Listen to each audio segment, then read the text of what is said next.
আগের ক্লাসে আমরা কি করেছি যে একটি কণা যদি বৃত্তপথে গতিশীল হয় তার যে কৌণিক ত্বরণ থাকবে আমরা ওই কৌণিক ত্বরণ কি এবং কিভাবে পরিমাপ করতে হয় সেটা আমরা শিখেছি। এবার আমরা ওই গতিশীল বস্তুটির রৈখিক ত্বরণ নির্ণয় করব। কারণ আমরা আগে জেনেছি যে একটা বস্তু যখন বৃত্তপথে গতিশীল থাকে তখন তার রৈখিক সরণ রৈখিক বেগ থাকে, তেমনি এখানেও কি থাকবে, রৈখিক ত্বরণ থাকবে। কারণ যেহেতু রৈখিক বেগ আছে তাহলে রৈখিক ত্বরণ থাকবে। এবার দেখো এই যে রৈখিক বেগ, এই রৈখিক বেগ হচ্ছে ভেক্টর রাশি যার মানও আছে এবং অভিমুখ আছে। তাহলে এই যে রৈখিক বেগ,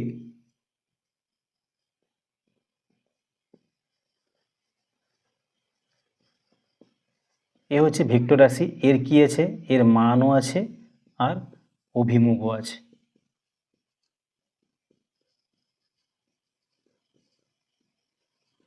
ঠিক আছে, রৈখিক বেগ যার মানও আছে আর অভিমুখও আছে। এবার যখন একটা কণা বৃত্তপথে গতিশীল হয় তার একটা মান থাকে, তার বেগের একটা মান থাকে এবং তার অভিমুখও থাকে। একটা কণা যদি বৃত্তপথে গতিশীল হয় তার রৈখিক বেগের অভিমুখ সর্বদা কি করে, রৈখিক বেগের অভিমুখ কিন্তু সর্বদা এই পথের স্পর্শক বরাবর ক্রিয়াশীল হয়। ঠিক আছে, এইটা মনে রাখবে ভালো করে যে এই যে অভিমুখটা, রৈখিক বেগের অভিমুখ পথের স্পর্শক বরাবর ক্রিয়াশীল হয়। এবার দেখো, এবার যখন একটি বস্তু বৃত্তাকার পথে গতিশীল হচ্ছে তাহলে তার বেগের মানেরও পরিবর্তন হয় এবং দেখো বস্তুটা যখন এইখান থেকে এইখানে আসবে তখন অভিমুখ কোন দিকে হবে, এই দিকে হবে। তাহলে বেগের অভিমুখের প্রথমে অভিমুখ এইখানে ছিল, তারপরে দেখো এখানে, মানে বলতে গেলে প্রতিটা মুহূর্তেই তোমার কি হবে, এই বেগের অভিমুখের পরিবর্তন হবে আর মানেরও তো পরিবর্তন হয়। তাহলে এই যে বেগের মানও পরিবর্তন হচ্ছে, অভিমুখও পরিবর্তন হচ্ছে কখন, যখন একটা কণা বা একটা বস্তু বৃত্তাকার পথে গতিশীল হচ্ছে। আর এই বেগের মানের পরিবর্তনের কারণ বা বেগের অভিমুখের পরিবর্তনের কারণে কি সৃষ্টি হয়, ত্বরণ সৃষ্টি হয়। ঠিক আছে, বা তুমি বলতে পারো ত্বরণের কারণেই বেগের মানের পরিবর্তন হয় অথবা বেগের অভিমুখের পরিবর্তন হয়। এবার দেখো এই যে মানের পরিবর্তন আর অভিমুখের পরিবর্তন দুটার জন্য দু ধরনের ত্বরণ থাকবে। ঠিক আছে, তো বৃত্তপথে গতিশীল একটি কণার রৈখিক ত্বরণ করা থাকবে, দুটা রৈখিক ত্বরণ থাকবে। একটা হচ্ছে গিয়ে, একটা রৈখিক ত্বরণ কি, যাকে আমরা বলবো স্পর্শকীয় ত্বরণ, এটা বলবো স্পর্শকীয় ত্বরণ। আর একটা হবে অভিকেন্দ্র ত্বরণ বা যাকে অরীয় ত্বরণও বলা হয়।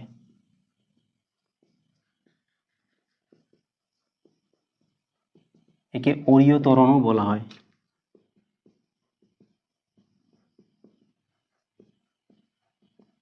এবার দেখো প্রথমে আসা যাক স্পর্শকীয় ত্বরণ, তারপরে অভিকেন্দ্র ত্বরণ।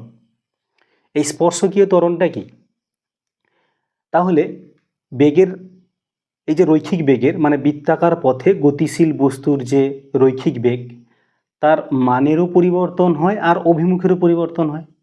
এবার এই মানের পরিবর্তনের জন্য যে ত্বরণ হয় বা যে ত্বরণের কারণে বেগের মানের পরিবর্তন হয়, ঠিক আছে, সেই ত্বরণটা হচ্ছে স্পর্শকীয় ত্বরণ। আর আমরা ত্বরণের সংজ্ঞা কি জানি, যে একক সময়ে বেগের যে পরিবর্তন হয় তাকে বলা হয় ত্বরণ।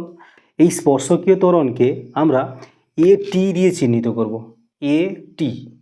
ঠিক আছে, অ্যাকচুয়ালি এর ইংলিশ নাম হচ্ছে ট্যানজেনশিয়াল অ্যাক্সিলারেশন,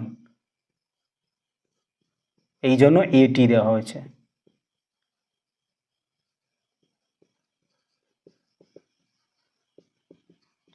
তাহলে এইটাকে আমরা কি বলতে পারবো, যে একক সময়ে একক সময়ে বেগের মানের পরিবর্তন, বেগের মানের পরিবর্তন, এটাই হচ্ছে গিয়ে তোমার ট্যানজেনশিয়াল বা স্পর্শকীয় ত্বরণ। এবার দেখো, আমি ধরি যে এই বস্তুটার, ঠিক আছে, ব্যাসার্ধ হচ্ছে আর ব্যাসার্ধের বৃত্তাকার পথে ঘুরছে এবং প্রাথমিক মুহূর্তে যদি এটাই ধরো, তো এখানে তার বেগ ছিল কত, v1, ঠিক আছে, বেগ ছিল কত, v1, এবং টি সময় পর মানে এখান থেকে যে এখানে এসছে সময় লেগেছে টি সময়, এই টি সময় পর এর বেগ হয়েছে v2, মানে বেগ বেড়েছে। দেখো কণাটি যখন বেগ বাড়ছে, ঠিক আছে, এর রৈখিক বেগ বাড়ছে তো, আর আমরা জানি রৈখিক বেগ আর কৌণিক বেগ এদের সঙ্গে সম্পর্ক কি হয়, v = কি হয়, ওমেগা আর। তো ভি বাড়া মানে এই ওমেগাও কি হবে, বাড়বে। তো এইখানে কৌণিক বেগকে আমি ধরলাম, মানে প্রাথমিক কৌণিক বেগকে ওমেগা 1 ধরলাম, আর এইখানে ওমেগা 2 ধরা হলো, ঠিক আছে। তাহলে দেখো, প্রথমে আমি যদি রৈখিক বেগের পরিবর্তন দেখি না, তাহলে প্রথমে ছিল v1, তারপরে হলো কত, v2। তাহলে এটি ইকুয়ালস টু আমরা কি লিখতে পারবো, এটি সমান হচ্ছে বেগের পরিবর্তন বাই সময়, মানে মানের পরিবর্তন বাই সময়। বেগের মানের প্রথম কত ছিল, v1, আর পরে ছিল v2। যেহেতু ত্বরণ মানে বেগ বাড়ছে, তাহলে v2 বেশি, v2 মাইনাস v1/t। এবার দেখো v ইকুয়ালস টু কি জানি, ওমেগা আর। তো প্রাথমিক বেগ কত ছিল, v1, কৌণিক বেগ ছিল ওমেগা 1। তাহলে এখানে v1 এর জায়গায় তাহলে আমরা কি লিখতে পারবো, v1 এর জায়গায় লিখতে পারবো ওমেগা 1 আর, আর এখানে v2 জায়গায় আমরা কি লিখতে পারবো, ওমেগা 2 আর। তাহলে এইটা যদি এখানে বসিয়ে দাও কি হবে, ওমেগা 2 আর মাইনাস ওমেগা 1 আর বাই টি। এবার আমরা আর কমন নিতে পারবো, আর যদি কমন নিয়ে নাও কি পাচ্ছি, তাহলে ওমেগা 2 মাইনাস ওমেগা 1 বাই টি।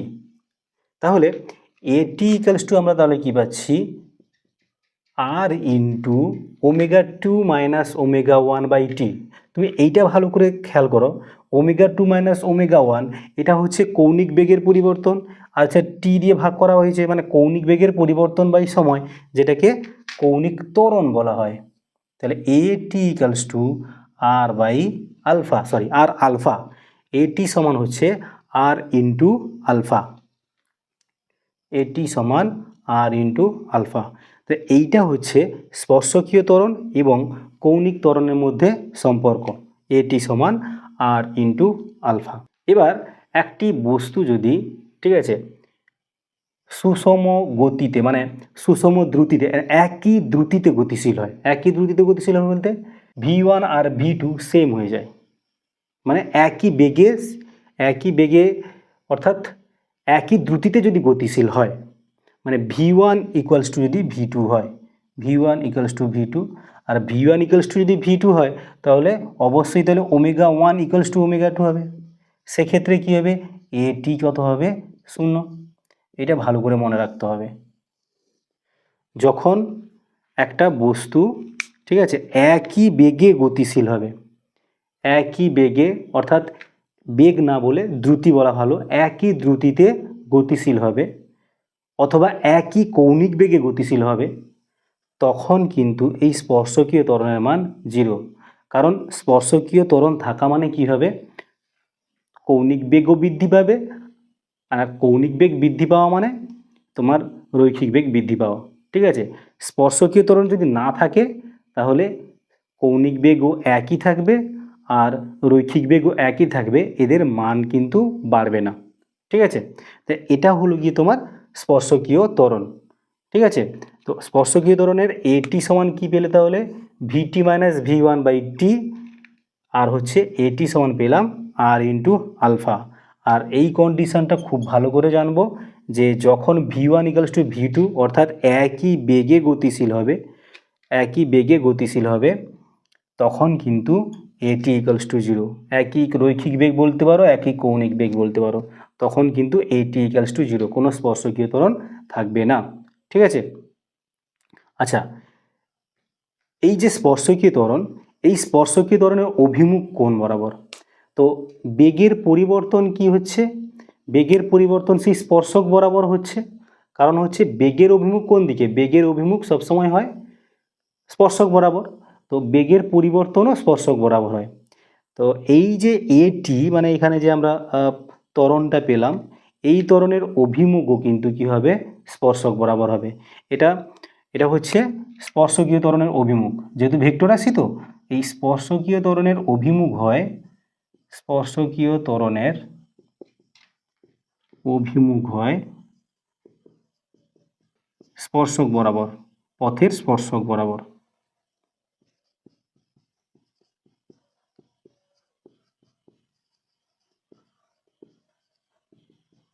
পথের স্পর্শক বরাবর হয়। ঠিক আছে, তো আমরা স্পর্শকীয় ত্বরণ পড়লাম। এবার পড়ব কি? অভিকেন্দ্র ত্বরণ। তো এই অভিকেন্দ্র ত্বরণকে আমরা অরীয় ত্বরণও বলি, কারণ সেটা বলবো। তো আগে বলি অভিকেন্দ্রীয় ত্বরণটা কি। অভিকেন্দ্র ত্বরণ হচ্ছে বেগের অভিমুখের পরিবর্তনের হার, বা একক সময়ে বেগের অভিমুখের পরিবর্তন কতটা হলো, সেটাই হচ্ছে গিয়ে তোমার অভিকেন্দ্র ত্বরণ বা অরীয় ত্বরণ। আর স্পর্শকীয় ত্বরণ তোমার কি ছিল?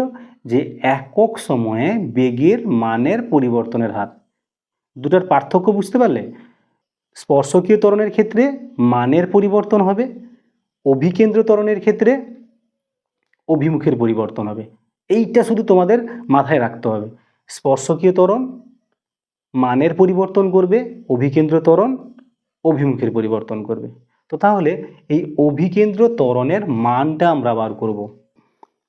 অভিকেন্দ্র ত্বরণ কি হচ্ছে? অভিকেন্দ্র ত্বরণ হলো একক সময়ে বেগের অভিমুখের পরিবর্তনের হার। অভিমুখের পরিবর্তনের হার। আর যাকে আমরা এ আর দিয়ে চিহ্নিত করব। এ আর দিয়ে চিহ্নিত করব। কেন এ আর দিয়ে চিহ্নিত করব? কারণ হচ্ছে এই যে ত্বরণটা, এই ত্বরণের অভিমুখ, এই ত্বরণের অভিমুখ সর্বদা কি করে? ব্যাসার্ধ বরাবর কেন্দ্রের দিকে ক্রিয়া করে।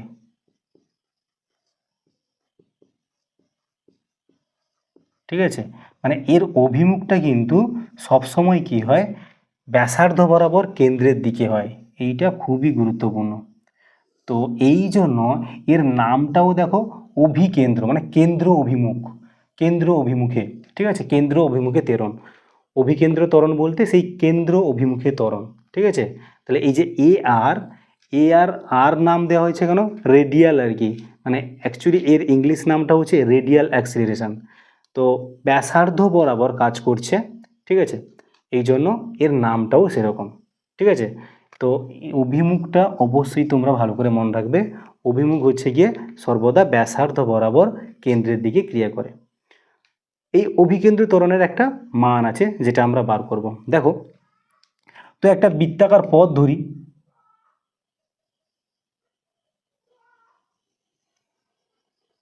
একটা বৃত্তাকার পথ, আর ব্যাসার্ধের বৃত্তাকার পথ। এবার বস্তুর প্রাথমিক অবস্থান হচ্ছে এইটা। আমি ধরলাম খুব ক্ষুদ্র, আচ্ছা একটা ধরে নিই। তো কণাটি ওমেগা কৌণিক বেগে গতিশীল। আচ্ছা, ওমেগা কৌণিক বেগে গতিশীল কথার অর্থ হচ্ছে, তাহলে এর রৈখিক বেগ কত হবে? রৈখিক বেগ হবে ভি সমান ওমেগা ইন্টু আর, মানে ভিটাও তাহলে কনস্ট্যান্ট। এবার দেখো, এখন তাহলে ভির অভিমুখ তাহলে কোন দিকে হবে? এই দিকে। এটি খুব ক্ষুদ্র সময়, টিটা হচ্ছে খুব ক্ষুদ্র সময়। এই ক্ষুদ্র সময় পর কণাটা অবস্থান কোথায় হলো? এইখানে হলো। এবার ক্ষুদ্র সময় পর মানে সে যে দূরত্ব যাবে সেটাও ক্ষুদ্র হবে, কিন্তু আমাদের আঁকার ক্ষেত্রে একটু বেশি দূরে করে আঁকবো। এক্ষেত্রে ভি এর অভিমুখ কোন দিকে হবে? এর ক্ষেত্রে ভি এর অভিমুখ এই দিকে হলো। এবার আমরা ধরলাম কেন্দ্রে খুব ক্ষুদ্র কোণ থিটা উৎপন্ন করলো। থিটা হচ্ছে খুব ক্ষুদ্র কোণ, খুব ক্ষুদ্র কোণ, ঠিক আছে, উৎপন্ন করলো। তাহলে এখানে দেখো বেগের অভিমুখের পরিবর্তন হচ্ছে, বেগের অভিমুখের পরিবর্তন হচ্ছে। তো প্রথমে ছিল এই বরাবর, এখন হয়েছে এই দিকে, মানে কোণটা দেখেছো কতটা হয়েছে, বুঝতে পেরেছ? তো এই অভিমুখের জন্য আমরা কিন্তু এই যে বেগের পরিবর্তন v2 মাইনাস v1 কিন্তু জিরো পাবো না। মান একই হওয়া সত্ত্বেও অভিমুখ আলাদা হওয়ার জন্য বেগের পরিবর্তন ডেল ভি ধরতে পারো, বেগের পরিবর্তন del v vector v2 minus v1কে তুমি জিরো করতে পারবে না। কেন? কারণ হচ্ছে এদের অভিমুখটা, এখানে যে কোণটা করেছে অভিমুখটা কত কোণে আছে? থিটা কোণে আছে, বুঝলে? তো এই ডেল ভির একটা মান পাওয়া যাবে, কীরকম বার করবে? সেটা হচ্ছে ভেক্টর সূত্র লাগিয়ে করতে হবে। সূত্রটা কি? তাহলে ডেল ভির মান যদি আমরা বার করি, কী বার করবো তাহলে? এখানে দুটো ভেক্টরের মধ্যবর্তী কোণ হয়েছে থিটা। কেন থিটা হয়েছে? দেখো এটা যদি থিটা হয় এটাও থিটা হবে, এটাও থিটা হবে, মানে দুটি বেগের অভিমুখের মধ্যবর্তী কোণ হচ্ছে থিটা। তো আমরা কী বার করতে চাইছি? বেগের পরিবর্তনের মান v2 মাইনাস v1। দেখো প্রত্যেকের মান কিন্তু ভি, তাহলে এ স্কোয়ার মানে V square plus B square সেটাও ভি স্কোয়ার মাইনাস 2ab দুজনেই তো ভি মানে ভি স্কোয়ার, তাহলে কস থিটা। তাহলে এরকম যদি হয় তাহলে রুট ওভার 2v স্কোয়ার হবে, কমন নিয়ে নেব 1 মাইনাস, এখানেও 2v স্কোয়ার হবে আর এটাও 2v স্কোয়ার, কমন নিয়ে নেব 1 মাইনাস কস থিটা, ঠিক আছে।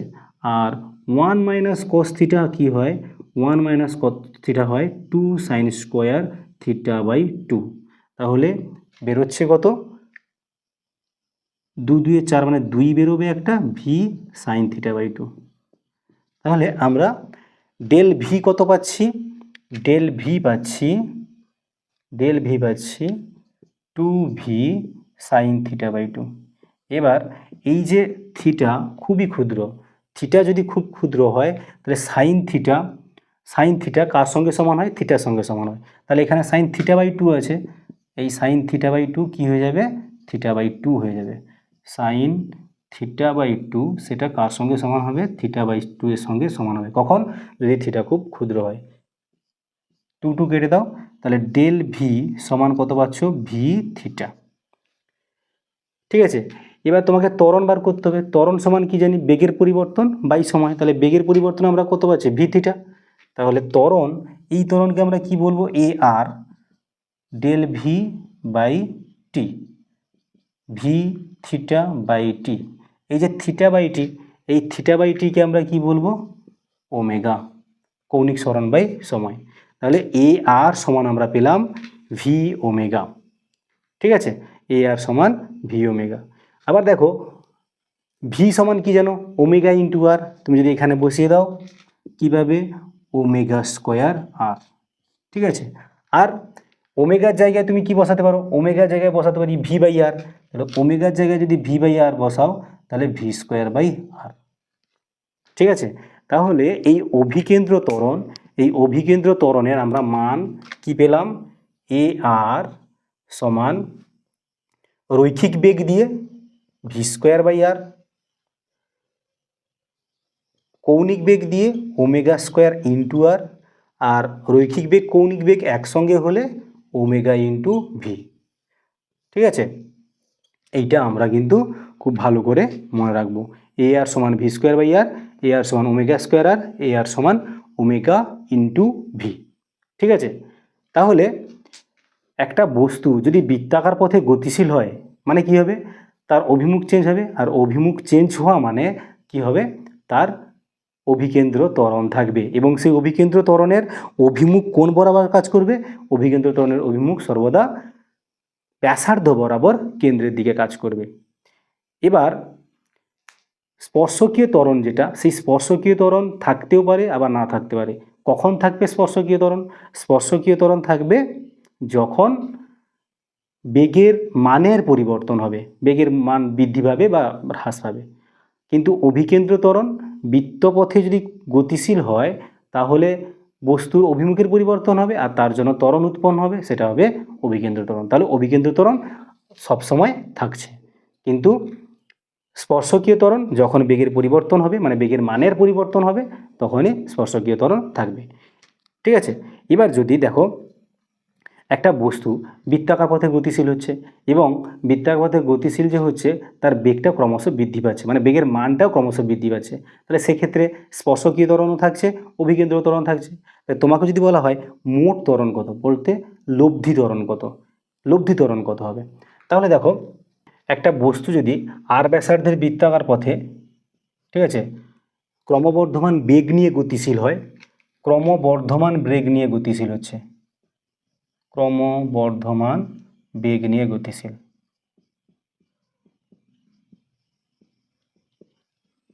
ক্রমবর্ধমান বেগ নিয়ে যদি গতিশীল হয় তাহলে কি হবে? তার স্পর্শকীয় ত্বরণও থাকবে এবং অভিকেন্দ্র ত্বরণও থাকবে। আর আমরা জানি স্পর্শকীয় ত্বরণ সর্বদা কী অভিমুখে কাজ করে?